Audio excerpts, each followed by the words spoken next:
नमस्कार, मैं आशिकी वोहरा और आप देख रहे हैं नेक्स्ट टाइम न्यूज। लोकसभा चुनाव 2024 तो खत्म हो चुका है, लेकिन उत्तर प्रदेश की सियासत गर्मा रखी है और इसी के साथ भारतीय जनता पार्टी को बड़ा झटका लगा है। न केवल उत्तर प्रदेश में बल्कि तमाम उन पूर्वी राज्यों में, पश्चिम राज्यों में जिस हिसाब से भारतीय जनता पार्टी लगातार अपना दमखम बनाने की कोशिश कर रही थी, उस दमखम में भारतीय जनता पार्टी काफी पिछड़ चुकी है। उत्तर प्रदेश में तो झटका लगा ही, लेकिन तमाम और राज्यों में भी कहीं ना कहीं झटके लगते नजर आए हैं। और भारतीय जनता पार्टी इस बार भले ही जीत चुकी हो, एनडीए की सरकार, गठबंधन की सरकार देश में बन चुकी हो, लेकिन गठबंधन की सरकार बनने के साथ साथ ही समाजवादी पार्टी की कहीं ना कहीं जीत हुई है और विपक्षी गठबंधन की कहीं ना कहीं जीत हुई है, क्योंकि विपक्षी गठबंधन हार के भी जीत का जश्न मनाता नजर आ रहा है। इसी बीच एक नाम है भारतीय जनता पार्टी के खेमे से, और एक ऐसा नाम जो समाजवादी पार्टी से दगा करके साल 2018 में भारतीय जनता पार्टी में शामिल हुआ था।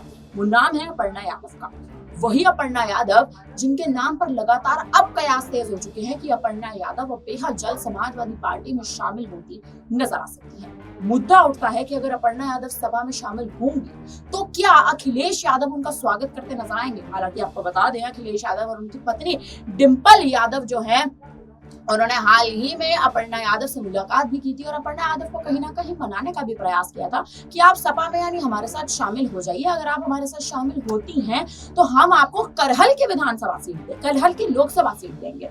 जी हाँ, वही करहल की लोकसभा सीट जिस सीट पर अखिलेश यादव हमेशा से लड़ते आए हैं, लेकिन अब अखिलेश यादव वहां से कहीं ना कहीं वो सीट जो है वो छोड़ते नजर आ रहे हैं। और छोड़ने का कारण ये है क्योंकि अपर्णा यादव अगर सपा में शामिल होती है तो अखिलेश यादव अपर्णा यादव को करहल की ही सीट देंगे और करहल की सीट से उपचुनाव करवाएंगे उत्तर प्रदेश में। जी हाँ, करहल की सीट इस बार समाजवादी पार्टी ने छोड़ दी थी, यानी समाजवादी पार्टी ने सीट पर चुनाव नहीं लड़वाया था, नहीं भारतीय जनता पार्टी की ओर से प्रत्याशी उतरे थे, तो करहल की सीट पर कहीं ना कहीं उपचुनाव की जो स्थिति है वो पैदा हो चुकी है और अब अखिलेश यादव जो है वो सीट छोड़ने की फिराक में। अब देखना यह है और सबसे ज्यादा महत्वपूर्ण भी है कि अपर्णा यादव क्या भारतीय जनता पार्टी का साथ छोड़ेंगे। हालांकि आपको ये भी याद दिला दें कि अपर्णा यादव जब से बीजेपी में आई है, भारतीय जनता पार्टी ने उन्हें कोई मौका नहीं दिया है। आप याद करें 2019 के लोकसभा चुनाव, उसमें अपर्णा यादव का कोई रुख नहीं दिखाई दिया। 2022 के यूपी के विधानसभा चुनाव में भी अपर्णा यादव का रुख नहीं दिखाई दिया और अब के 2024 के लोकसभा चुनाव में भी अपर्णा यादव को प्रत्याशी के तौर पे कहीं भी किसी भी सीट से नहीं उतारा गया।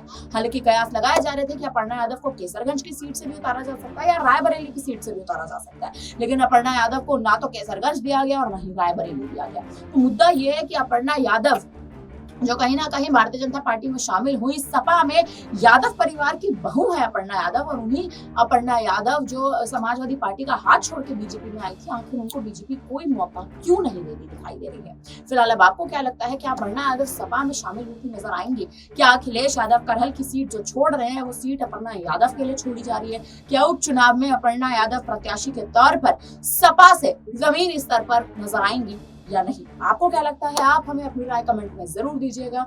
बाकी तमाम बड़ी खबरों के लिए आप बने रहिएगा हमारे साथ और देखते रहिए नेक्स्ट 9 न्यूज। धन्यवाद।